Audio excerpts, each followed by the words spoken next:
Hello, textbook super IAS में आप सबका फिर से एक बार बहुत बहुत स्वागत है। आज के इस सेशन में हम एक बहुत ही महत्वपूर्ण विषय के ऊपर चर्चा करेंगे जिसका नाम है सेडिशन, या हिंदी में हम इसे फेमसली राजद्रोह या देशद्रोह भी कहते हैं। अब ये सेडिशन का जो लॉ है वो दिया गया है धारा 124A of the Indian penal code में।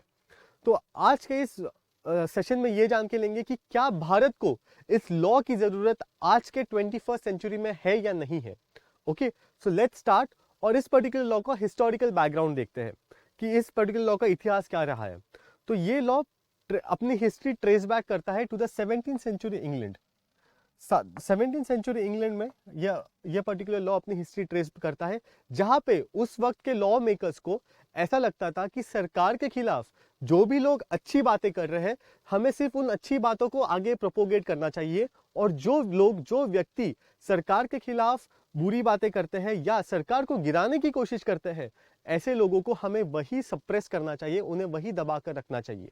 तो इस विचारधारा के साथ सेडिशन की इस लॉ की शुरुआत होती है इंग्लैंड में। अब भारत में 1837 में 1837 में थॉमस मैकेले ये व्यक्ति थे जिन्होंने पहली बार सेडिशन का लॉ बनाया। अब जब इंडियन पीनल कोड बना 1860 में, तब इस ओरिजिनल डॉक्यूमेंट में सेडिशन नाम की कोई चीज नहीं थी। पर 1870 आते आते ब्रिटिशर्स को यह लगा कि अगर उन्हें भारत में अपना रूल चलाना है, अपनी सत्ता बनाए रखनी है, तो उन्हें जो इंडियन रिवॉल्यूशनरीज हैं उनकी आवाज, उनके विचारों को सप्रेस करना पड़ेगा, दबाना पड़ेगा। और इसके लिए 1870 के बाद वो सेडिशन ये लॉ इंडियन लॉ बुक्स में लेके आते हैं, और 1870 में ये पर्टिकुलर लॉ जो है वो इंडियन पीनल कोड का हिस्सा बन जाता है। आफ्टर 1870 1870 के बाद ये लॉ बहुत इंडियन रिवॉल्यूशनरीज के खिलाफ लगाया गया। फॉर इंस्टेंस बाल गंगाधर तिलक पहले भारतीय थे जिनके खिलाफ इस पर्टिकुलर लॉ का इस्तेमाल किया गया था 1897 में।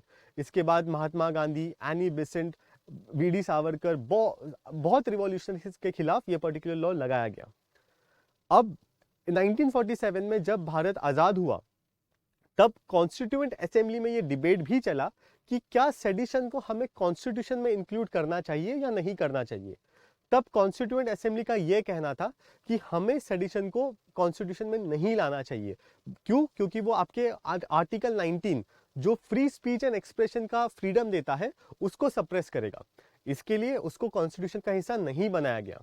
But it was still a part of the Indian penal code under section 124A। Okay, तो ये इतिहास रहा है इस पर्टिकुलर एक्ट का, राइट। अब जान के लेते हैं कि सेक्शन 124A धारा 124A में लिखा क्या है।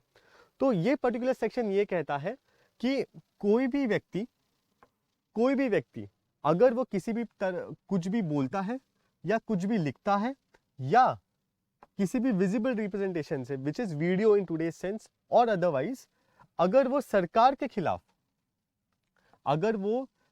के खिलाफ किसी भी प्रकार की हेट्रेड, ओके, या फिर कंटेम्प्ट, या फिर सरकार के खिलाफ किसी भी प्रकार का विद्रोह एक्साइट करने की कोशिश करता है, at that point of time such a person shall be held guilty under the law of sedition। Okay, so कोई भी व्यक्ति अगर अपने बोलने से या फिर किसी भी प्रकार के लिखने से या फिर किसी ऑडियो वीडियो रिप्रेजेंटेशन के माध्यम से वो एस्टैब्लिश्ड सरकार के खिलाफ किसी भी तरह की हिंसा भड़काने की कोशिश करता है और उस सरकार को गिराने की कोशिश करता है, उस वक्त उस व्यक्ति को धारा 124A के तहत दोषी माना जाएगा।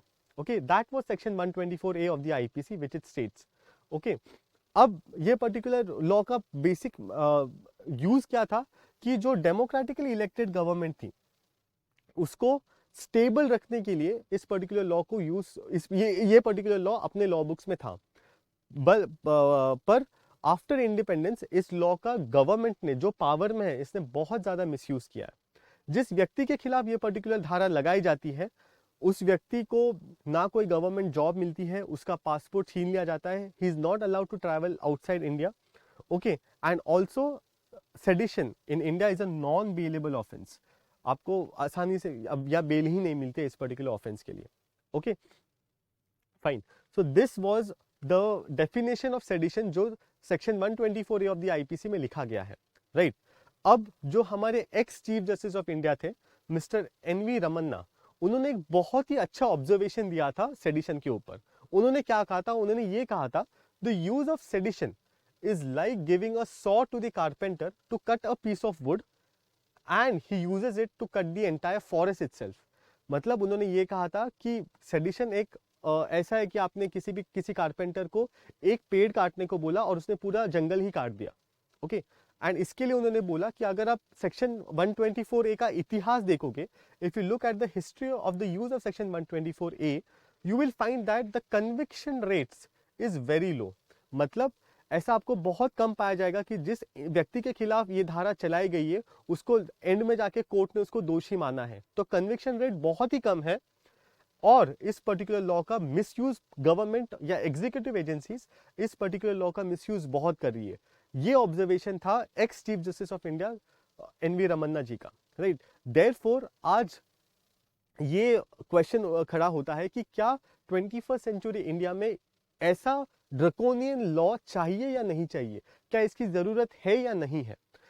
इसके ऊपर रिसेंटली एक बहुत ही अच्छा आर्टिकल आया था जहां पर जो एक्स जज थे सुप्रीम कोर्ट के मिस्टर रोहिंटन नरीमन, उन्होंने ये कहा था कि अब ये वक्त आ गया है कि हमने पूरी तरीके से धारा 124A ऑफ द आईपीसी को पूरी तरीके से निकाल देना चाहिए। ओके, क्योंकि उनका ये मानना था कि डेमोक्रेसी में, किसी भी लोकतंत्र में डिसेंट और सेडिशन के बीच में अंतर बनाए रखना जरूरी है।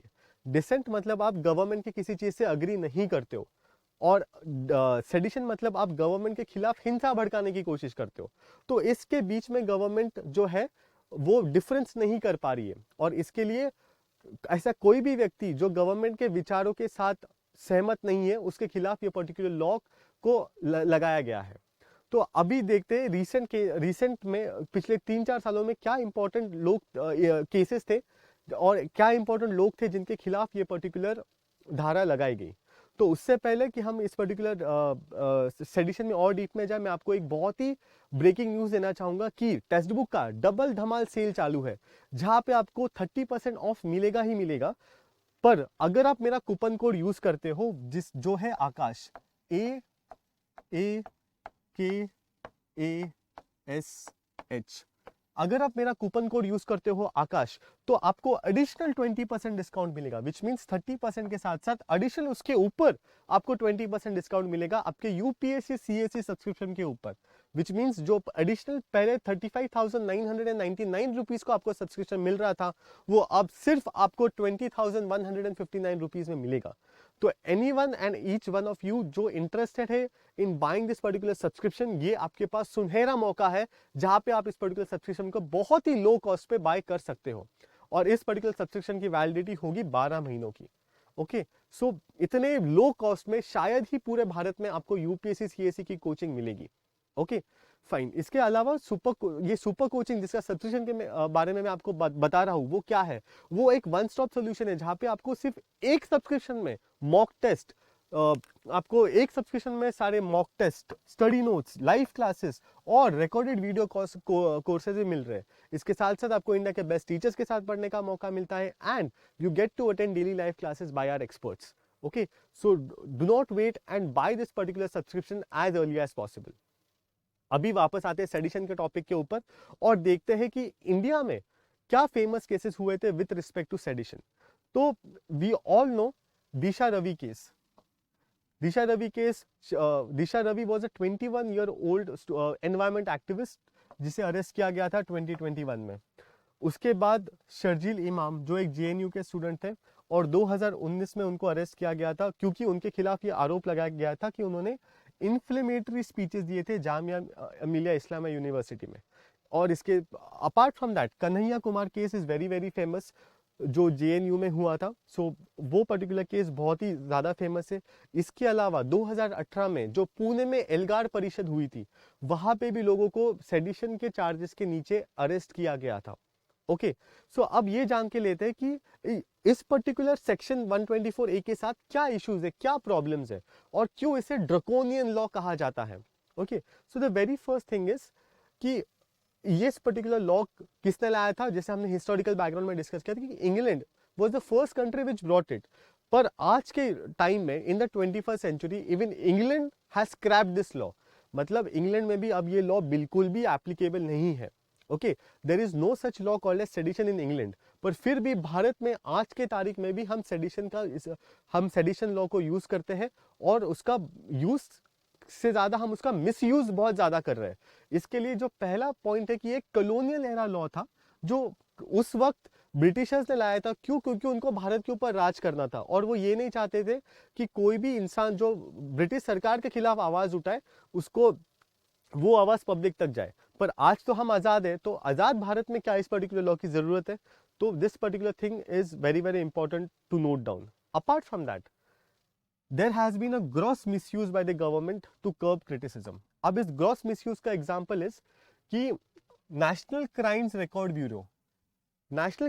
ब्यूरो ने ये कहा है कि जो नंबर ऑफ केसेस थे वो जो section 124A of the Indian penal code के तहत रजिस्टर किए गए थे वो 548 between 2015 and 2020. 548 cases were registered, and out of those 548 cases just 6 convictions, सिर्फ 6 लोगों को आपने convict किया था out of the 548 people that were arrested. So this is the data of the National Crimes Record Bureau. Okay, so basically ये समझ में आता है कि इतने जो अरेस्ट हुए केसेस हुए थे या इतने जो अरेस्ट हुए थे, तो this was only on misuse, कि अगर किसी ने गवर्नमेंट के खिलाफ आवाज उठाई आपने उसको अरेस्ट कर दिया। ओके, सो एनसीआरबी ने कहा है कि कन्विक्शन रेट बहुत ही कम है। यही बात ex CJI mister N V Ramana ने यही बात की थी कि कन्विक्शन रेट बहुत कम है, अरेस्ट रेट बहुत ज्यादा है, विच मीन्स कि गवर्नमेंट जो है इस पर्टिकुलर लॉ को बहुत ज्यादा मिसयूज कर रही है। अपार्ट फ्रॉम दैट, इस पर्टिकुलर लॉ का इस्तेमाल प्रेस की आवाज दबाने के लिए किया जा रहा है। हम सब ये कहते हैं कि जो प्रेस है it is the fourth pillar of the democracy. Okay, पर अगर आप इंडिया के प्रेस की या इंडिया की रैंकिंग की बात करें वर्ल्ड प्रेस फ्रीडम इंडेक्स में, तो India has slipped down to 150 in 2022, क्योंकि यहाँ पे फ्रीडम ऑफ प्रेस बहुत कम है, ऐसा रिपोर्टर्स विदाउट बॉर्डर्स इस संस्था का मानना है, राइट। और यही आप एग्जांपल देख सकते हो, रिसेंटली जो विनोद दुआ केस हुआ था, तो विनोद दुआ केस जो हम आगे भी देखेंगे, तो उनको अरेस्ट किया गया था। क्यों? क्योंकि उन्होंने कोविड के टाइम पे एक वीडियो रिलीज किया था जहां पे उन्होंने गवर्नमेंट को क्रिटिसाइज किया था about handling the Covid crisis. Okay, so that is another thing about the section 124A कि उसका वो प्रेस की आवाज दबाने के लिए भी इसका इस्तेमाल किया जाता है। अपार्ट फ्रॉम दैट, ये कहा जाता है कि जो सेक्शन 124A है वो आपके फंडामेंटल राइट्स के खिलाफ है, क्योंकि वो आपको it restrains your ability of free speech and expression, right.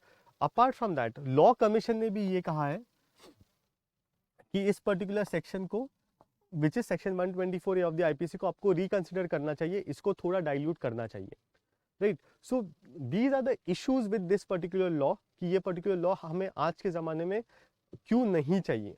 अब ये जान के लेते कि आज भी इस पर्टिकुलर लॉ की भारत को क्यों जरूरत है, why India needs this law even today.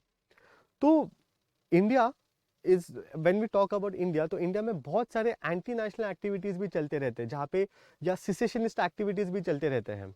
For example, you can talk about the left wing extremist movement which is going on in India, which is an एक्सल movement, right. After that you can talk about the Khalistani movement, जहाँ पे देश तोड़ने की बातें चल रही है। तो ऐसे एंटी नेशनल एक्टिविटीज को कर्ब करने के लिए ऐसे स्ट्रिक्ट लॉ की जरूरत होनी चाहिए, ऐसा लोगों का मानना है, ऐसा एक्सपर्ट्स का मानना है, राइट। इसके अलावा स्टेट की स्टेबिलिटी मेंटेन करने के लिए भी इस पर्टिकुलर लॉ की जरूरत है, राइट। सो अब तक हमने देखा कि ये पर्टिकुलर लॉ क्यों नहीं चाहिए, उसके कारण हमने देखे यहाँ पर।